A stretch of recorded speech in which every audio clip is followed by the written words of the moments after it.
Well, welcome to the show. We are so excited for our last show of the year, and we have a special guest, Savannah Johnson. So, Savannah, welcome. Hi, thank you so much. Savannah. Hello, thank you for having me, y'all. I'm so excited. Well, we are so are excited too. to have you. Thank you. Yeah, And I gotta say, Pete, that intro was snazzy. I was saying. Well, we're getting one done for Kennrod. So next month we'll have an intro like that for Kennrod. But I love it. yeah, Wow.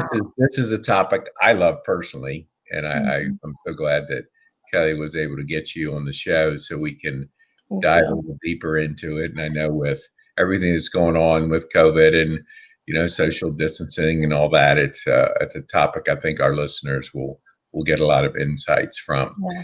So just so we can start out, frame us a little bit on yourself and your background so the listeners can have an idea who they're listening to this morning.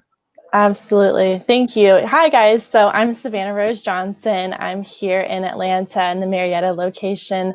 So a little bit about myself. I've just been super passionate about working with people for as long as I can remember. I picked up my first psychology book when I was in the 7th grade, and that was it. I knew that was something I just loved, and it led me into behavioral neuroscience and just really enjoyed working with people and understanding their brain and how their brain is structured and how that makes us behave the way that we do.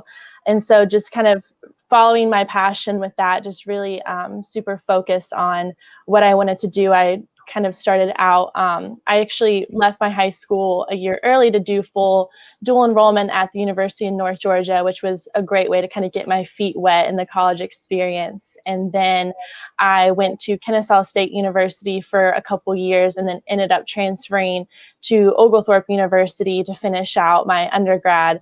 And through that journey, I had just amazing experiences within the field, anything I could do to get my foot in the door and just keep learning and exploring. That's how I got my start at my practice that I'm currently at right now, Attento Counseling. I was their first kind of administrator back in 2016 when they were first opening up, and just really fell in love with the field of mental health, mental wellness, and knew that this is where I was meant to be. And from there, just kept exploring other opportunities for research. I worked with the Marcus Autism Center for a summer, working with kids along the autism spectrum, which was just such a rewarding, eye-opening experience. And then I worked with Jacob's Ladder Neurodevelopment School and Counseling Center for last year as well. So just really exploring the field and just really love working with kids and adolescents, but also adults as well. And through there, I discovered life coaching and received my life coaching certification and discovered hypnotherapy and went to practice under Marissa Peer's School of Rapid Transformational Therapy, which is kind of a hybrid of hypnosis and neurolinguistic programming. So again, kind of tying in that love for neuroscience, but in a very applied way. And then my degree was finishing out in social work, and I just fell in love with social work because of how hands-on it is, because I love research. It was super fascinating, but I always felt like I was a step away from the people I was working with. And I love social work because I'm just in the community with the families, working with the kids and all the kind of complexities that is all of our lives. Yeah. And so that's just kind of how I just kept exploring and finding things that I liked and that I didn't like. And that just really led me to finding my passion here with hypnosis and with coaching, and started back here at Attento in January and just developing my caseload and just developing my skills more and more. And just, I mean, honestly, I say my clients are my greatest teachers, because I mean, I'm here to be a life coach, and I know that I don't have all the answers. So what I can learn from my clients and learn about myself in the process is, I mean, that's the ultimate education. So I wanted to be able to share a bit about that kind of self-exploration with y'all today and with the viewers today, because really it's kind of about what's in your heart, what you feel called to do, that's going to bring you the most satisfaction, the most fulfillment, and the most happiness. And I'm just a huge advocate for that. So that's a little bit about me. And then through all of that, I also wrote a couple books because I just can't be doing too much. No, I'm going to assume you sleep. Sometimes, We see the passion, right, Pete? yes. Well, Love it. Awesome. I love it yes. too. Totally love it. I I appreciate that. I mean, yeah, this is more than just my job. This is my purpose on earth. I feel Yeah. strongly about that. And so my first book is called Ghosts and Letters. So it was a poetry book about my own mental wellness journey and all the things I kind of went through in my life, but how I ultimately found my own strength through all of it, my own identity through all of it. And it's an interactive book, so it's very applied to the reader. So that was my passion project.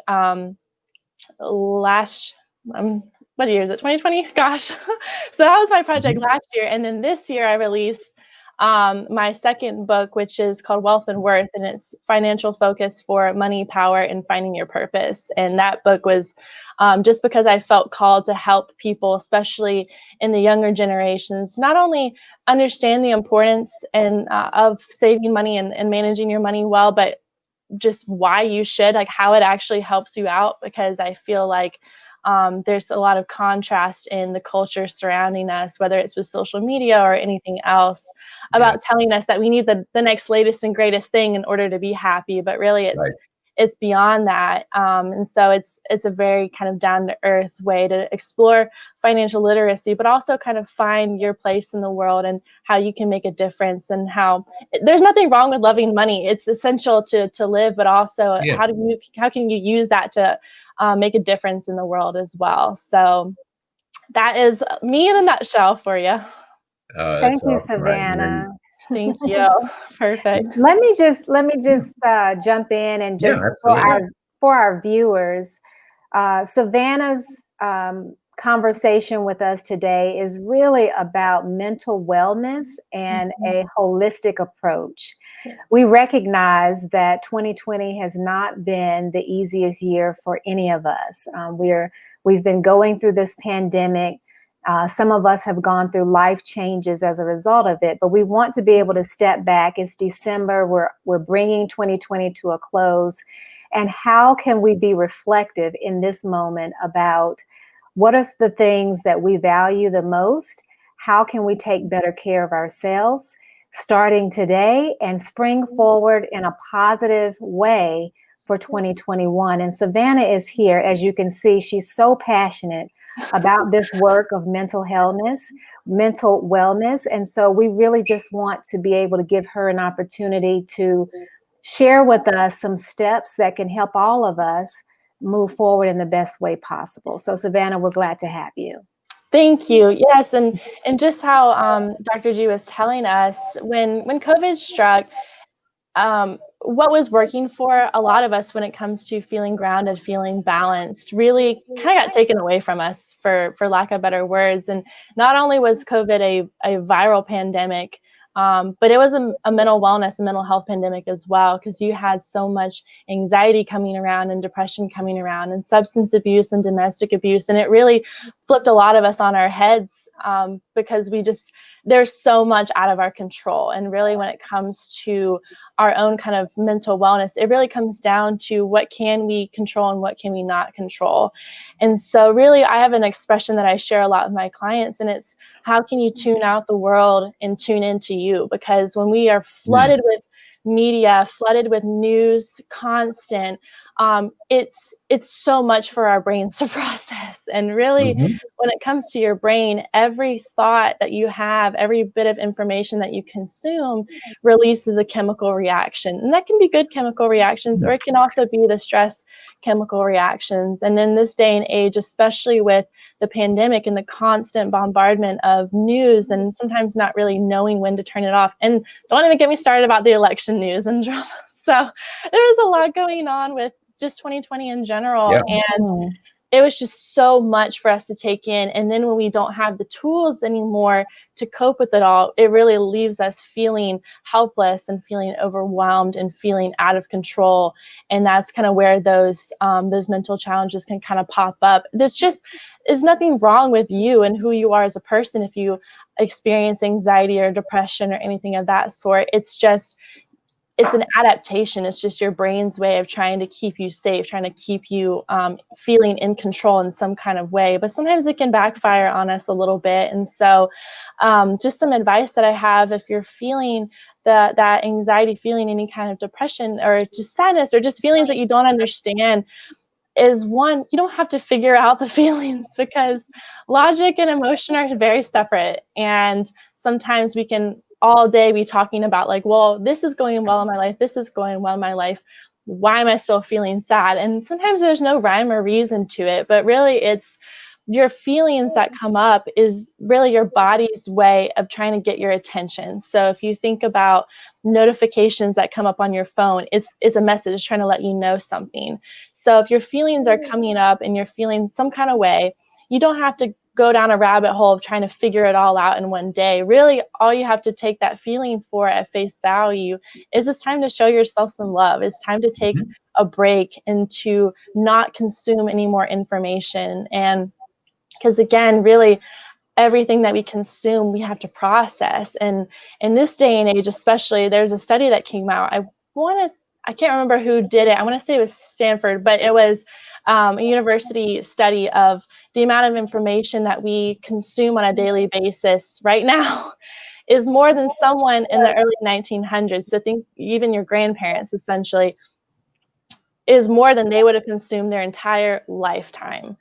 And so if you just let that sink in and think about how that's kind of impacting your brain and your body, we need relaxation, and we need that time to unplug and that time to not consume anymore, but rather to express, to produce. So doing more creative projects, doing more writing, doing more things to acknowledge those feelings so they don't have to bubble up and fester and come out in panic attacks or come out in depressive episodes. Is more of a kind of staying one step ahead of it by just feeling the feeling, acknowledging it, but then showing yourself that kindness and not judging it. It's not good or bad. You don't have to, again, put a stamp on that feeling right away, but it's really just about understanding that it's a sign to take care of yourself, and you're always allowed to do what you need to do to feel okay. And I think another thing with our society as well, like kind of with this constant news that we experience, is we also have kind of this thirst for productivity and this almost pressure in our society to be constantly productive. And we celebrate that. I mean, with good reason. But also at the same time, I think it puts a lot of pressure on people to feel like relaxation isn't productive, or that relaxation is laziness, or it's almost negative in a way to take breaks, to take time for yourself. But it is so essential, and it's essential for your sustainability, your ability to sustain what you have going on. And that time to relax, I say there's a lot of behind the scenes work going on. It might just be you laying on the couch doing some deep breathing or whatever it is for you to relax, but there's so much behind the scenes work going on within your body and your brain. It's all kind of time to rebalance, to repair, to process, and to allow those chemicals to kind of seek out equilibrium again within you. And I kind of give the example for my clients too that I mean, everything in nature takes time to relax. Like you see birds will rest.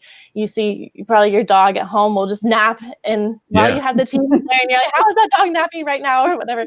Because nature doesn't ask for permission to rest. It knows that it needs to rest. And even little babies can fall asleep on a train in the middle of a restaurant. Like it's something that we're meant to do as parts of nature, and everything in nature has these cycles of seeking equilibrium, such as like forest fires, like natural forest fires. It might seem devastating at first, but it's essential in order for the regrowth to start happening, the growth of the forest to be healthier and not overgrown and no competition for food. And our bodies are just the same. We need that stimulation to grow, but we also need time to not be stimulated to relax. So don't be tricked into thinking that scrolling on Instagram is relaxation. No, that unplugging of the phone is critical to having some space. I know that there's a guy I've followed for years, and he wrote a book, The 80-20 of Sales and Marketing. So that kind of reconnected me to him. And so then he came out with his latest book, and it's like detox, declutter, and eliminate. I think we try to squeeze one more thing, and I'm ADD, so it's easy for me to try to squeeze one more thing in. But Yeah. what I have learned over the last few years is that space, that gap. I use an hour in the morning is my time to just, the music's not on, nothing's on. And that's the time to really kind of get ready for the day. But there's a number of things that go on to kind of recharging and getting the batteries ready. And you look at your calendar, if you have gaps in it, that's good. You don't have to book every single, appointment and it's all jammed, because you do need that. You need thinking time, you need rest time. So what do you think with COVID and I heard a guy say the other day, he said, now social distancing. Okay. We say that, but he said, what I've seen is people, they don't want to make eye contact. They don't want to get too close. I mean, they're kind of taking it a little bit too far. What would you recommend to people that we've been cooped up? We haven't had family get-togethers like we're used to. What can we do for our mental health and, to go into 2021 differently? Yeah, that's a great question. So when it comes to kind of the social distancing, I've never been a huge fan of that term, because you can be social in other ways. It doesn't have to be the physical sense. So where I have my feelings about social media, I do feel like it's been just so vital for so many people when it comes to staying connected. I mean, even this live stream event is something that we're doing to stay connected with one another. So I think it's about finding those kind of innovative ways to have connection, make it a priority to connect with those and check in with those that you love. And then when it comes to going out in person, I would say to just to be brave, essentially. That's the first thing that kind of came to my mind, because we have our masks on, we are giving each other space, but it doesn't mean you can't have good manners and doesn't mean you can't be friendly. And I think sometimes we've just kind of gotten really scared and almost distrusting of one another, because there was so much uncertainty and so much confusion going on with COVID. And we just didn't know what was the safest way to go about things until we were all figuring it out together. But I think it's also about not taking things personally. If someone isn't kind of meeting you where you're at, you might be coming in and wanting to be super friendly. And sometimes people just aren't there yet. And that's okay. That's all our own journeys. And some people might be still a little uncertain about things, but it wouldn't be something against you. But I've been pretty surprised when I go out to the store. I feel like everyone has almost been longing for that connection. So all the cashiers I've had this month have been ridiculously friendly, and I love it. So like service with a smile. My guess would be, if I had to, not knowing you that long, but my guess is that the kind of energy you give off, you're friendly, you smile. When somebody sees that, a lot of times they mirror that and they respond in a positive way. So you're probably approaching them with the right mindset. They probably love you for it, because nobody, and there's going to have people have bad days, and they're going to have their emotions on their sleeves. But what about self-expression? Any tips you can, activities and things that we might be able to do to kind of, express those type of feelings for our viewers? Sure.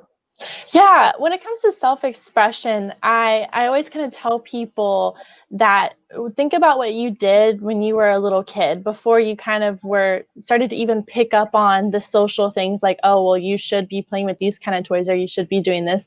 There is a time in our lives when we're developing, when we're really little, where we are just our unapologetic, authentic self, playing with whatever and doing what it is that just truly makes us happy, before we start to kind of pick up on the social influences. So I always kind of tell people, think about, and if you don't remember, ask somebody that knew you when you were that little, whether it's a parent or a grandparent or a sibling, somebody, but think about the things that you did when you were about 4 to 7 years old or so. And that's going to be kind of your your purest character in a sense, and essentially doing the things that make you the happiest, and go back to those kind of things. And it can be something still, it can be coloring books. They do make grown-up coloring books, by the way, so those are Yeah, nice. But I've seen that. yeah, but it can be like, it can be coloring, it can be playing with animals, it can be playing with certain kinds of toys. Even if you feel silly playing with toys, finding it in some kind of adult way. So if you found yourself playing with trucks as a little kid, as an adult, try to go to some truck shows, try to go like to antique truck shows or something like that, where you can kind of Yeah. take the elements of the things that really do just make your heart happy and apply it in new ways. For myself, I was always a super avid reader and writer for as long as I can remember. And here I am still doing that today. So the girl who is reading the books is now like the woman writing them. So for me, it's almost like a core fulfillment writing my own books. But it's just kind of, I mean, no one told me to go write books. I just knew that that was going to make me happy doing that. And just, you're always allowed to follow your heart. And that's ultimately being loyal to yourself. And the whole kind of word confidence, I break it down for people. It has lots of Latin roots in it. So the con in confidence is the Latin kind of root for the word with, and then the fee in the middle is the Latin root for fidelity, loyalty, and then dense is full. So when you're confident, when you have confidence, you're being fully loyal to yourself. And so you're naturally being confident when you're doing the things that really truly matter to you, that really truly bring you that fulfillment and that happiness. So when it comes to self-expression, finding the things that really do allow you to acknowledge the feelings, and it doesn't have to be, again, good or bad, right or wrong, anything like that. Like I have people who are like, oh, I love to paint, but my paintings are so terrible. I'm like, well, first of all, we're not trying to put it in a museum. Like, this is just for you to have fun. So just paint. It doesn't have to be good or bad. It's, if it makes you happy while you're doing it, that's all you need to know. That's all the evidence you need to know that that's a good activity for yourself, because that's really what it's about. So I would just say, yeah, kind of think back to the things that you did when you were really little, and kind of branch off of it in any way that you can. So if you liked baking cookies with your grandma, start baking cookies as an adult. It's just kind of finding those little things that just feel pure to who you are, and that's the answer for you. I'm in a life group with couples, and one gentleman just retired, and so we were talking about, you're busy, and all of a sudden you got a big chunk of time. What are you doing? And he took up cooking and playing the guitar. Yeah. But you can tell in his explanation and talking about it, there was an excitement to the learning of something like that, and there obviously was a connection to why he chose those two. But yeah, I think we all have to look for those activities. I love going back to 4 to 7 and seeing what you did there, because you can probably find some cool things that you enjoyed. Yep, that's doing. it. So Absolutely. what about leadership? So how is mental wellness important in a leadership role? Oh my goodness, it is so important. I think it's essential to being a good leader. And there's this an expression, or maybe it was a cartoon that I saw, of the difference between being a boss and being a leader. And it was, being a boss is kind of like someone who's kind of barking at someone to do things. I mean, maybe they don't have to be barking, but they're telling them to do things. But then the leadership kind of aspect is the empowerment piece to it. It's about uplifting others and helping others feel safe and taken care of and empowered enough to carry through upon the team's vision, essentially. So as a leader, it's not about being the center of attention. It's not about being the one in control or about the one getting all the glory. Essentially, you're a good leader if you can uplift others around you. And so how mental wellness ties into that is having that kind of what we call emotional intelligence aspect. So it's about having your own self-awareness, being aware of those around you, being able to have empathy for your teammates and those who are working to secure your vision ultimately. So you of course want to take care of them and make sure that they're okay.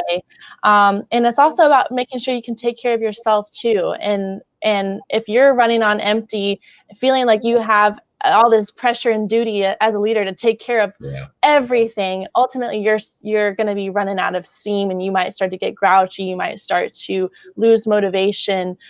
So ultimately, taking care of yourself as a leader is essential for the well-being of your team, because you will have that kind of position to model to them what this kind of this wellness figure looks like. So I know for myself, or I know for one of the best leaders that I know, one of the co-owners here at Attento, Dr. Tim, he has always inspired me to just be this empowered leader myself, because just of the way that he takes care of himself, but it also is so selfless to everyone in our organization, is there for everyone in the organization. But neither one of us would be able to do all the things that we do in our organization if we were not feeling our best. Like even last week, I was out sick, and I had to really check myself and take that time for myself to get better, because I knew if I tried to push through too much that I would ultimately have to keep taking off more time from the office. So I knew I just had to take that time for myself to be sick, to get better.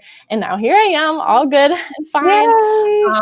Yeah, but it's really just about taking that time for yourself and knowing that you have to be able to be a full vessel in order to have anything to give other people. Because I mean, your time, your energy, your emotion, they're all forms of currency. And if you're giving and giving and giving, that's great and wonderful, but you have to be able to give some of that to yourself. So whether it's you're putting all your energy into your work, you have to also be able to put some of that energy back into yourself, so that you can have, again, that ability to sustain, that sustainability in your life and in the things that you really care about. So as much as we feel pressure to give everything to the stuff that we love, we won't have anything to give, or it'll be for a very short time period if we don't think long term and take those times for ourselves to relax and have those breaks. So as a leader, just being very self-aware is something that's very important. But then also, of course, the empathy aspect and understanding if people on your team aren't doing so well, giving them the grace to take care of themselves as well, and not have it be a stab at their performance, because we're all human beings. We are all people, all going through this thing called life. And so we all kind of handle things differently, but having that support and that compassion ultimately is going to allow people to trust your leadership even more, because you give them that grace to take care of themselves. So I think that's pretty much the highlights of kind of how mental wellness ties into the leadership aspect. Oh, that's awesome. So what about relationships? How are they important for people and their mental wellness? Oh my goodness. Yeah, relationship. It can be a double-edged sword. I think that relationships, just having a support system is so important. Having those people that you can really rely on, really trust, really confide in, that is icing on the cake. I mean, because we can go through life flying solo and be successful in a sense, but really it's about who do you want to share that success with, who adds meaning to your life, who adds love into your life, the happiness into your life. And that's where relationships are just so golden and so invaluable. But also understanding too that you can't rely on those relationships to make you happy at the same time. You have to be able to have ultimately a relationship with yourself, because that's the only relationship you will have your whole life. Because not to sound morbid, but sometimes things happen and relationships don't work out, or people move across the world, and that's just kind of how life is. We're all on our own journeys, but you will always be able to bring your best self to a relationship when you can take that time to make yourself happy, to meet your own needs. And then that way you have, again, more to pour out to the people that you love and that who you want to share your life with. So, I mean, relationships really are what I think make life so much more meaningful, whether they're professional, whether they're romantic, whether they're friendships or family. There's so many different kinds of relationships that we have, but ultimately all those relationships are nurtured when you have that relationship with yourself, and when you have that confidence, that loyalty to yourself and what you value, what your needs are, and really making sure those are taken care of by yourself. So that way you don't have to have any codependency. You don't have to demand that from anyone else. Rather, it's Mhm. a privilege, it's a sharing, it's mutual, it's a balance. And so sometimes with that too, it means having boundaries. And a great expression I have for boundaries is the space that I need to love you and me at the same time. Yeah. And when I learned that expression, it really just opened up my eyes about for how essential boundaries are. They're never a stab at anyone else, but it's you admitting to how much you need, and advocating for how much you need in order to be able to fill up again your cup, your vessel, take care of yourself, and then have that to give to the other person. So just having boundaries, whether it's emotional, physical, intellect, whatever it is, space, whatever kind of boundaries that you need, you're always okay to advocate for those. And the people that are meant to be in your life are going to respect that and appreciate it, because it allows you to be your best self Yeah. in that relationship. What about now that, this is a topic in loneliness, with the Mhm. disconnect we have with our normal life that we Mhm. had before COVID. So how do we handle mental wellness as it relates to loneliness, and what tips can you give us? Yeah, loneliness is one of those feelings that I think is just, it comes in such a spectrum of flavors. So you can have loneliness, whether it's the kind of physical touch loneliness, or even if it's just the presence of another person, or even the kind of conversation of loneliness, or even just maybe you're not interacting with anyone directly, but just going out and being out in a public place. There's so many different flavors of loneliness, but ultimately, it's loneliness can kind of be tracked back to that, again, that relationship that you have with yourself, and learning how to enjoy your own company.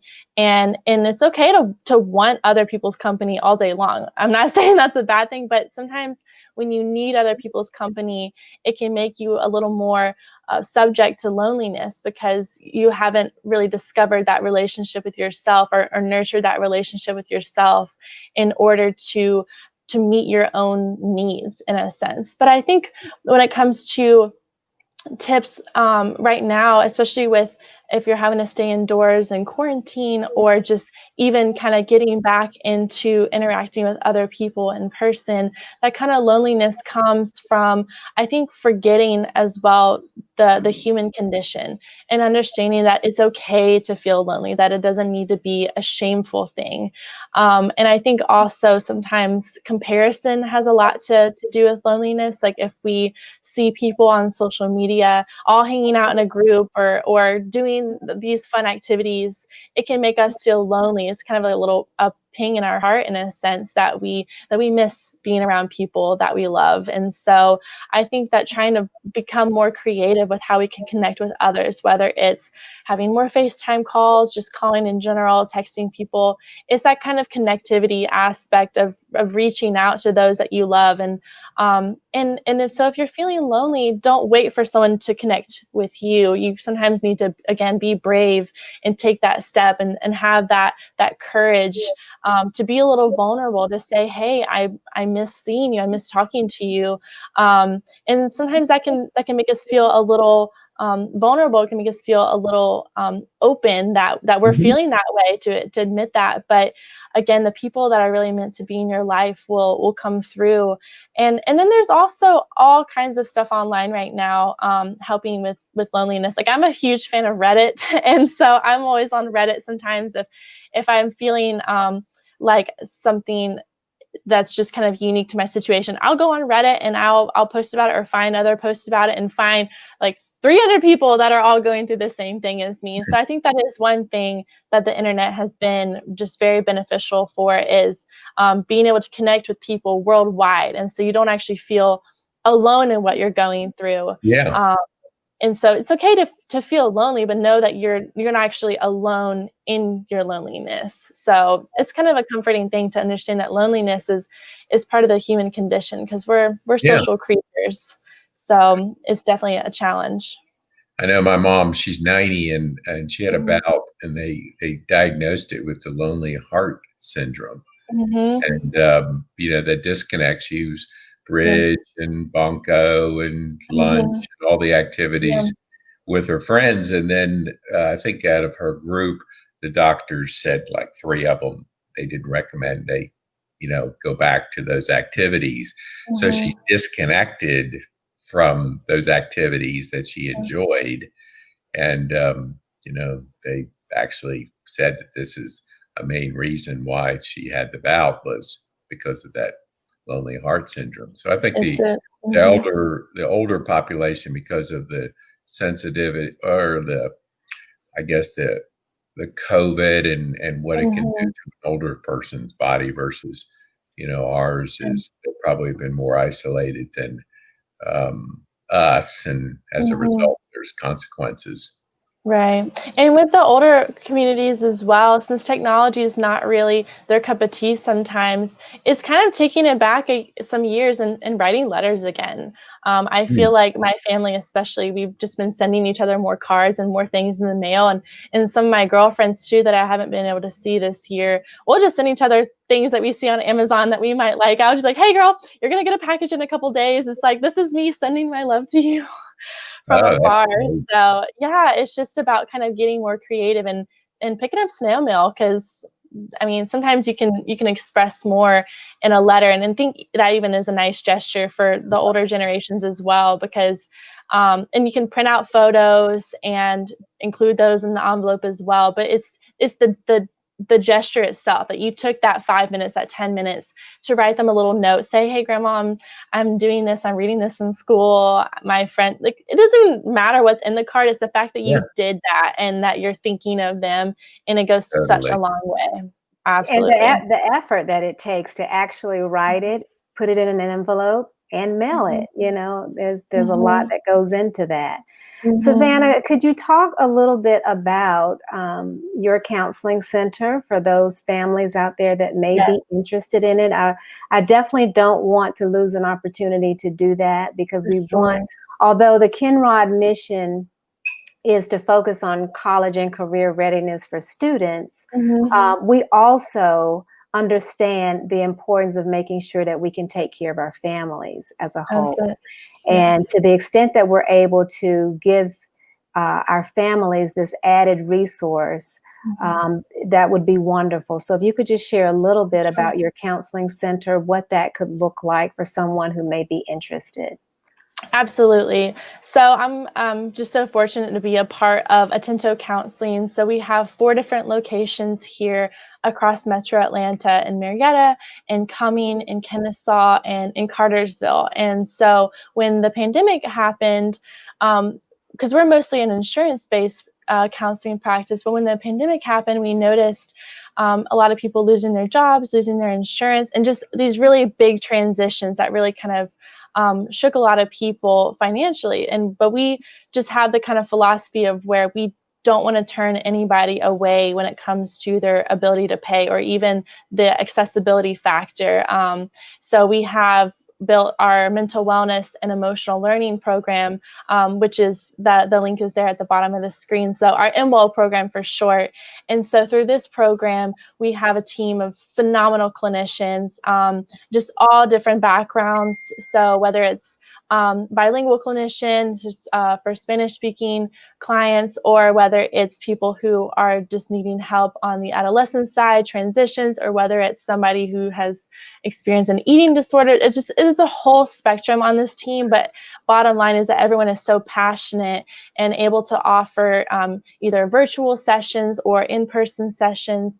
And the best thing about it as well is that it's a flexible sliding scale private pay system. So we really are able to just have a conversation with clients and find out what's going to be the best rate for them, what's going to be sustainable for them. And then we can also offer a $20 scholarship for the first 3 sessions of counseling. So virtually the first 3 sessions will front as a company the first $20. So that way, just for essentially the first 3 weeks, month or so of counseling, there's already that extra bit of financial relief that we offer, just because it wasn't about making money. It was just, what can we do to help our community? What can we do when so many other organizations were closing their doors and not seeing clients or raising their rates? We just could not comprehend that. And so we created our MWEL program to be something that is just able to give people what they need at the time that they need it the most. It was really just about having a choice of, do we want to stimulate the chaos and the uncertainty and the challenges, or do we want to rise up and do something to really just make an impact and make a difference through this time and just spread that positivity in our community. So that's how MWell was born, and it's just been so much fun to have it develop this year and just be able to help so many people from different walks of life. So people can definitely connect with me via that link or the phone number on that link. And really just their service is available for anybody, any age, any walks of life. So we take the time to really get to know the client and their needs and pair them up with the clinician of best fit. So that way they are financially taken care of, but also personally taken care of. And they're with someone that really would be a good fit so they can have that meaningful relationship and the best therapy possible. Oh, That's awesome. Thank you. Thank Here, you. Pete and I are saying that at the same we're thinking time. alike, We Kelly. are.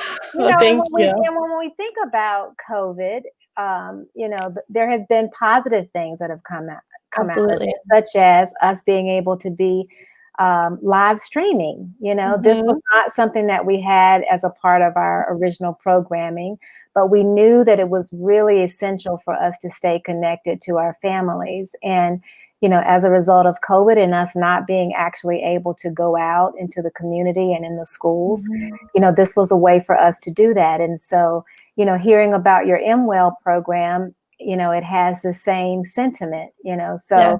that is something positive. Pete, did you want to add to that?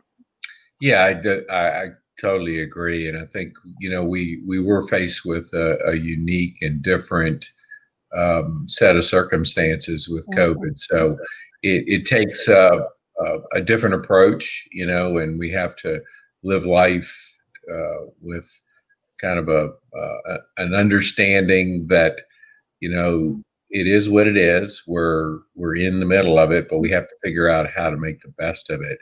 Yes. And I just think of too that it's always basic, but I would love to hear what people's ideas are and any tips. So procrastination. So why don't you just share a little your tip or one or two tips on procrastination? Because I think it's pretty easy we're cooped up sometimes, and we say, we got all the time in the world. I'll get to it tomorrow. So what's your thoughts on that, Savannah?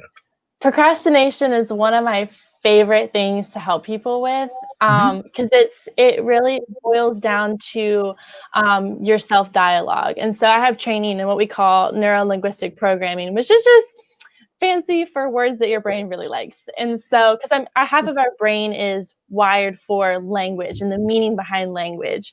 And so some tips I have for procrastination are to just be really careful about how you talk to yourself about a task. Because and I'm sure we've all done this, but I have clients who maybe they have like a paper they need to do. And they instead, because they just really are dreading that paper and because they have to do it and it's gross. So instead they clean their whole room and they wash their dog and they like do all these other assignments. And they're like, oh my gosh, look at all the stuff that I did. And I'm like, but you didn't do your paper. And so I call that productive procrastination. So also just kind of be aware of when you're kind of doing that and avoiding what the task is at hand. But also our brain's job isn't to make us productive. It isn't to make us happy. It's to move us away from pain and closer to pleasure. It's all about survival. And so when something that's kind of a daunting task is associated very negatively in our mind, our brain is going to literally feed us procrastination because we're associating it as a painful task. So your brain's just trying to do its job.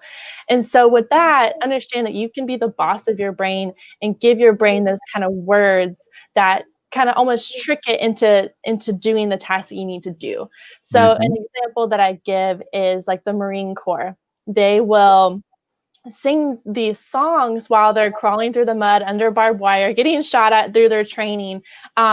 but there's all this kind of stuff that we would not want to be doing, but they sing through that process as a way to give themselves, to kind of trick their brain into motivating them into doing that task. And so it's essentially the same kind of thing here. So when it comes to something that you might feel like you're procrastinating on, just change your language around it. So anything when you say, I have to do this, I need to do this, I should have already done this, it has a lot of kind of gross feelings attached to that. So it's not fun anymore. It's not pleasurable anymore. So therefore, your brain's not going to really give you any motivation to do it. But instead, when you can see the task, kind of zoom out on how it's going to benefit you. So this paper, yeah, it might be a boring paper, but this paper is actually going to help you ace this class and help you keep that awesome GPA and graduate and continue on. So it's when you can kind of zoom out and not focus so much on the task at hand, but zoom out and see how that task is helping you in your bigger vision. It allows you to get excited about that task, because that task is going to be one of those stepping stones towards your main goal. And so it's about really telling yourself, I want to do this. I choose to do this and feel good about it, because this is leading me towards where I ultimately want to be. And so that way you're kind of dialoguing with your mind in actually a helpful way. And then your mind is going to naturally just feed back to you that motivation, that excitement. So when I work with marathon runners, I never have to motivate them or help them work on the first 2 miles of the 26.2 miles they're running. It's that point two, like when they start to get really tired and they start to tell themselves like, oh my gosh, this run is killing me, I'm so tired, I just want to stop, I just want to rest. And then their brain is listening to them and it's like, okay, you don't want to run this race anymore, I'm going to give you this cramp right now. So you have to sit down and get that rest that you really want, that you're telling me that you really want. So I have to tell them to visualize and feel those feelings of crossing the finish line, of feeling how good it's going to feel, the accomplishment after they've trained for 9 months for this race. You've got to focus on the good feelings behind it. And then naturally your brain will give you that energy, that drive, and that motivation. So that's a little busted tip for procrastination. The benefit of positive thinking, right? That's Yeah. That's I mean, I exactly what think it is.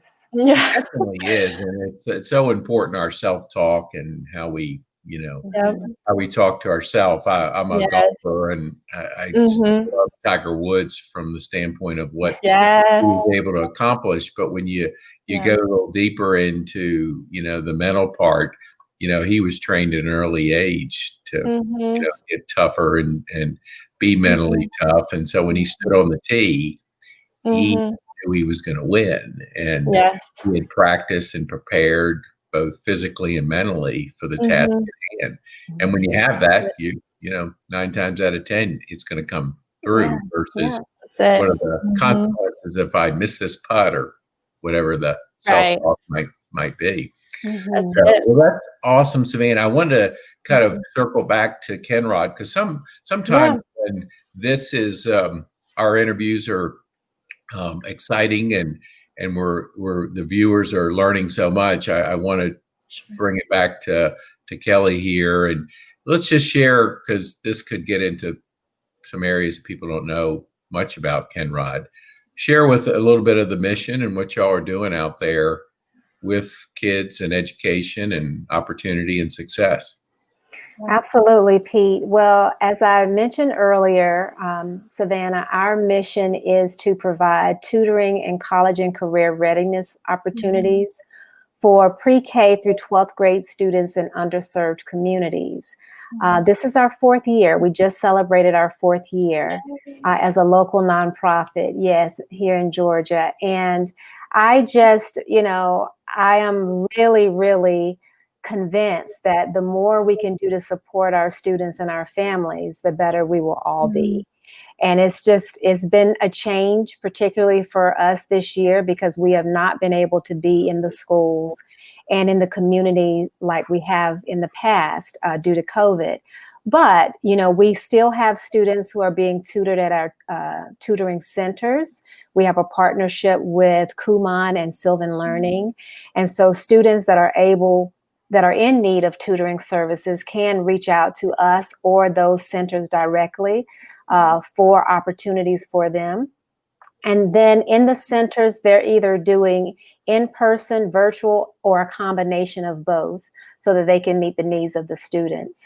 Additionally, as I mentioned, we are doing the Facebook live streaming once a month, and special thanks to Pete and his team for getting all of this together for us. As you mentioned, there's a lot of work that goes into social media, and there's a lot of planning for us to be ready, planning in advance for us to be ready on the day of the show. So we're just excited for this opportunity. And the nice thing about it is that we are able to get a broader audience and be able to connect with our families even more so, because usually we're primarily with the schools and the students. Also, I want to mention that we're preparing, so just be looking out for that. We're preparing to launch our spring shows. We're really, really excited. We're going to kick off January with one of the physicians at the CDC, Dr. Michael O'Reilly.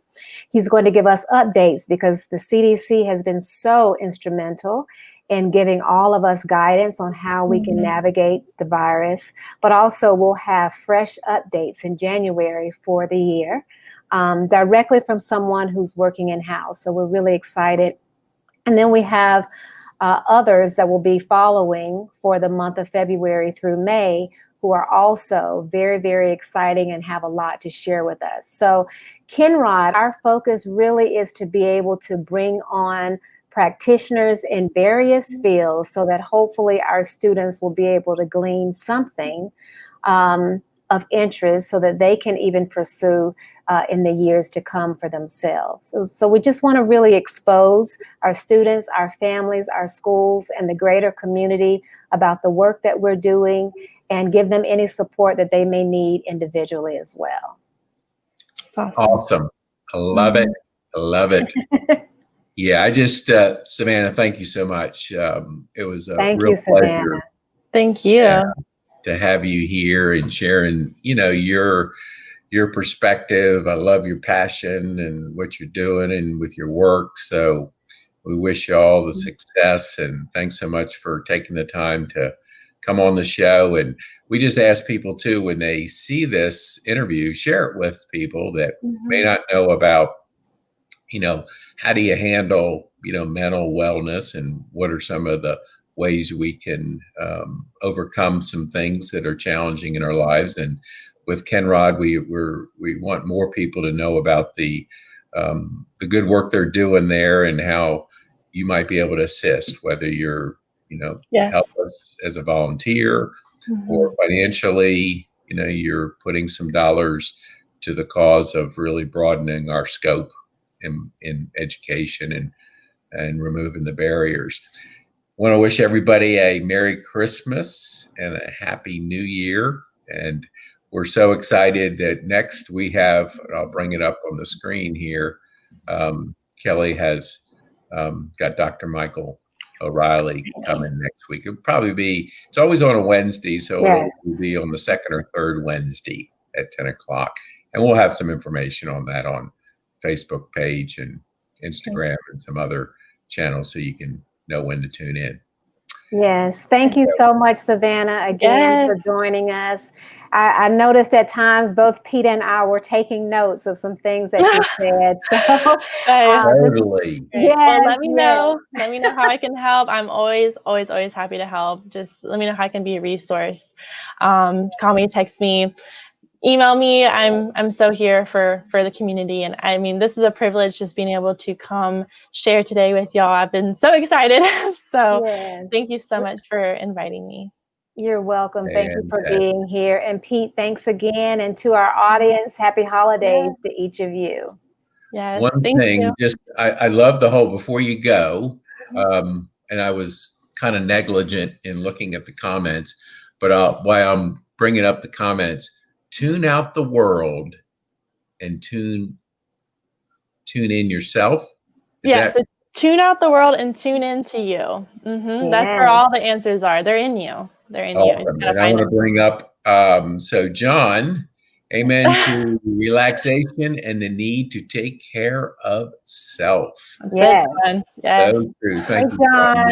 Thank you, John. We appreciate it. John always has some good insights, and Love it. who tunes into the show. And sorry, I didn't look up in the corner here. And then one other one watching. Oh, Love you, Kelly. hi, Sue. Sweet. So thanks so much for y'all for those comments. We always love Yes, thank you. Yes, absolutely. So again, have an awesome rest of the week, and Merry Christmas and Happy Holidays to y'all. Thanks, Savannah. Happy holidays, Thank everybody. you. Yes. Happy holidays. Bye. Bye.